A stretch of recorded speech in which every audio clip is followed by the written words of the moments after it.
Hello, mambo vipi watazamaji wa My Sponsor? Karibu katika kipindi chako pendwa cha Love Time. Na darasa letu la leo ni vitu vinavyosababisha wanawake wengi kupata gono. Hii imekuwa ni changamoto kubwa sana kwa wanawake. Wamekuwa wakisumbuliwa na maradhi ya gono na wasijue sababu ni nini.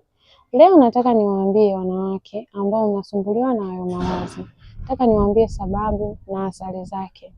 Wanawake wengi mmekuwa mkienda chooni hamwendi na maji, mnaenda kujisaidia na mnavaa chupi zenu bila hata kujisafisha. Ile hali ule mkojo unaobakibaki ule ndio unasababisha maradhi ya gono. Na pia kuna baadhi ya wanawake ambao kama hawajasikia haja, hawajaenda chooni labda masaa 4 5 na jasho zimewatoka, hawahisi chochote, wanajiona kawaida. Hiyo hali inasababishwa na gono, kwa sababu ule unyevunyevu, lile joto ambalo linatoka kwenye sehemu zetu za siri, ule ni uchafu ambao unatakiwa kusafishwa kwa wakati. Pale unapohisi joto kali, unapohisi jasho, chupi zinatia joto sana, na kila ukivua chupi yako nadhani utakuwa unaona kuna uloto ule unatoka uchafu mweupe, mwingine anatoka uchafu wa njano. Yani kila mtu inategemea na uchafu wake unavyotoka. Basi ule uchafu unavyotoka unatakiwa usafishe kwa wakati, na sio ushinde na chupi asubuhi mpaka jioni. Tena kuna wengine wanalala na chupi zao. Hiyo nayo inachangia upatikanaji wa gono. Unalipata gono bila shida. Safisha chupi yako, jisafishe wewe mwenyewe kwa wakati. Hata kama haujaenda haja, jitahidi kuwa unajisafisha na unajikumbuka. Usafi wa mwili wako unaondoa maradhi. Lakini unavyojiachia muda wote, unaenda chooni, umebandika makucha, hauwezi hata kujiingiza kidole kujisafisha.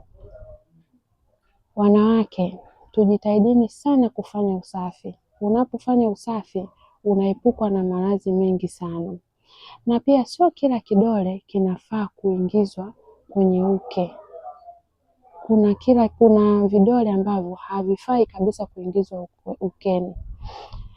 Kidole cha mwisho jamani, ukikiingiza ukeni, unagusa kila sehemu, yani unazungurusha. Lakini kuna mwingine anatamani kuingiza kidole gumba. Jamani, kidole gumba hakifai kuingia ukeni. Baada ya kidole gumba, kinachofuatia cha pili, unaweza ukakiingiza ukeni na ukasafisha uke wako vizuri sana na ukatoa uchafu wote na bakteria zote zikaondoka. Lakini unapojiona mvivu, umebandika makucha marefu, kucha ndefu haziwezi kukusafisha, haziwezi kufika ndani, haziwezi kutoa uchafu. Zaidi kucha ndefu ukizilazimisha kufika ndani ya uke wako, utapata maumivu makali na zinakata. Uke ni mlaini sana, mrahisi kupata maradhi, mlaini kupata mchubuko. Na pia wale ambao wanatumia vyoo vya familia au wale ambao wanatumia vyoo vya baa, wanakuwa ni warahisi sana na wepesi kukumbana na maradhi ya gono. Unakuta mtu amekunywa mapombe yake ameenda chooni. Mwanamke, hakikisha unapoenda chooni, choo cha baa unamwaga maji mengi. Na kama hicho choo hakina maji, jaribu kununua hata maji ya shilingi 1000 ili uepukane na maradhi ya gono. Vyoo vya kuchangia, vyoo vya kushare vya familia, ukichuchumaa bila kusafisha sinki au shimo. Maana choo cha sinki kinakurudishia mikojo. Yani ukichuchumaa unakojoa, mikojo inakurudia. Na wale ambao wanatumia choo cha shimo kina mvuke, kinaleta moshi juu. Kwa hiyo ule mvuke unaingia ukeni. Uke ni mwepesi sana kwa sababu uke uko wazi. Unapochuchumaa basi kila kitu kinaingia, sio tu unatoa haja, na kuna vitu vinaingia ambavyo vinasababisha magonjwa ya gono. Gono ni baya sana. Tujitahidini jamani kusafisha vyoo. Wanawake mjisafishe jamani, usafi ni muhimu. Sasa nataka nizungumzie madhara ya gono. Gono lina madhara makubwa sana haswa kwa wanawake. Na mwanamke unaweza kuwa na gono na usijijue kama una gono. Kwa sababu ya vile nyeti zetu zilivyokaa, ni ngumu sana kuonyesha kwamba huyu ana gono. Mpaka uwe unajitafakari sana. Gono linakusababisha uwe unatoa harufu kali ukeni ambayo sio ya kawaida, na uchafu wa njano wenye wekundu ambao unanuka. Hauwezi hata kukaa na watu. Gono linatoa harufu kali sana. Hizo ndo athari za gono.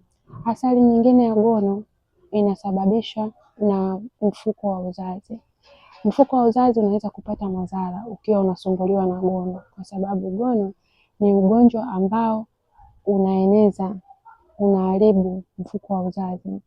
Na kingine, gono linaambukiza sana wanaume. Wanawake jamani, sisi tumekuwa wepesi sana kuambukiza wanaume magono. Sasa hii kitu haileti picha nzuri. Unajikuta leo umelala na mwanaume huyo amekuacha, kwa sababu mwanaume gono analipata muda huo huo anajijua. Akishalala na wewe mwanamke mwenye gono, lazima akienda kukojoa aone tofauti, na wewe ukiambiwa unaweza ukabisha, kwa sababu haujijui na haujaona dalili zozote. Na ukiwa hauoni dalili yoyote wakati ukiwa na gono, basi ni mtu ambaye hujifuatilii, hujizingatii. Ila mwanamke ambaye anajizingatia lazima aone mabadiliko. Mabadiliko ni kama kutoa uchafu.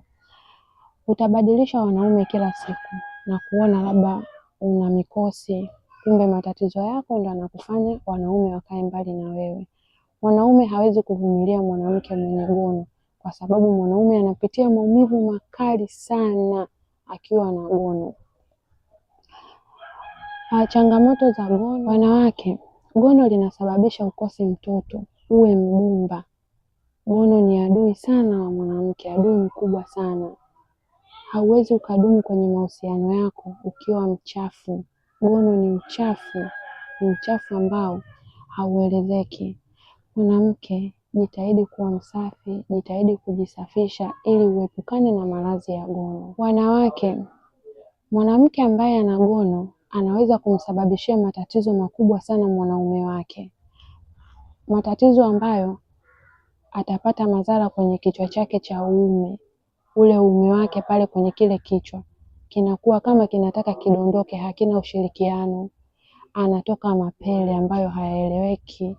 Gono linamfanya mwanaume awashwe, ateseke, akose raha, na hata linapelekea kuharibu mfumo wake wa uzazi. Mirija inaenda kuziba kwa sababu ya uchafu wa gono, na hii yote inasababishwa na mwanamke. Wanawake wenzangu, wanaume hawaumwagi gono, ila wanawake nyinyi ndo mnawapa wanaume maradhi ya gono kutokana na changamoto ambazo mnajitafutia wenyewe. Mwanamke ukiwa msafi huwezi kupata maradhi ya gono. Mwanamke ukijilinda, ukijitambua kwamba mimi ni mwanamke, nimeumbwa, niko wazi, lazima uwe makini kwenye kila unachokifanya. Kwenye kila ukienda haja, lazima uwe makini sana ili ujiepushe na maradhi ya gono. Mnatakiwa kuwa makini sana kwenye hili janga la gono. Janga la gono sio zuri. Janga la gono linasababisha mpaka kifo. Kuna baadhi ya watu wamekufa kwa sababu ya kupata maradhi ya gono. Gono linamfanya mwanamke kumpa mwanaume, na mwanaume anapolipata lile gono anakuwa anaathirika kisaikolojia. Hawezi kuimudu ile hali, kwa sababu mwanaume akipata gono, akija kukwambia wewe mwanamke wake umenipa gono, mwanamke unakataa, huwezi kukubali kwa sababu unaona aibu au unakuwa haujijui. Lakini yote kwa yote, mwanamke unatakiwa uwe msafi, tena ufanye usafi kila wakati. Sio mpaka ujisikie haja au muda wako wa kuoga umefika ndo uende ukajifanyia usafi. Usafi unahitajika kufanywa muda wote. Pia niwakumbushe kwa wale ambao wanasumbuliwa na nguvu za kiume, tuna dawa inaitwa Pawa Matata. Pawa Matata ni kiboko ya nguvu za kiume. Inaleta heshima ndani ya ndoa yako na pia inapunguza usaliti. Unapotumia Pawa Matata, lazima umtimizie, umkizi haja mpenzi wako. Utamfikisha, utamridhisha zaidi ya unavyofanya sasa hivi. Karibuni. Pawa Matata inapatikana Tanzania nzima na nje ya Tanzania. Namba zetu za simu ziko hapo chini. Delivery tunafanya popote pale mlipo, dawa zinawafikia. Pawa Matata ni kiboko ya nguvu za kiume. Na pia bila kusahau, tuna grupu letu la WhatsApp ambayo inaitwa Mapenzi Live.